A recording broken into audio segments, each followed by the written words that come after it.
एक जंगल के पास एक सूखे पेड़ पर एक असहाय पक्षी ने एक घोंसला बनाया। उस सूखे घोंसले में 3 अंडे दिए।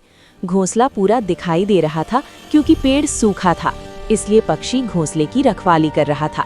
एक दिन पक्षी आश्रय के लिए उड़ गया। थोड़ी देर बाद एक सांप अचानक पक्षी के घोंसले के अंडे खाने के लिए पेड़ पर कूद गया। उसी समय पक्षी घोंसले में आया।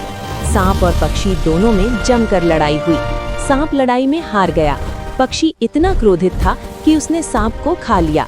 पक्षी कुछ दिनों तक खुशी से रहा।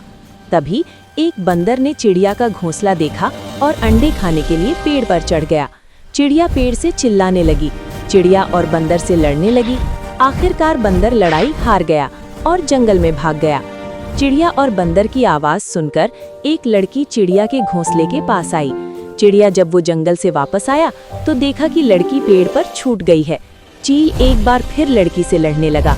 चील के नाखून देखकर लड़की डर गई और लड़की जंगल की ओर भाग गई। उस दिन से चील ने सोचा कि सभी जानवर दुश्मन हैं।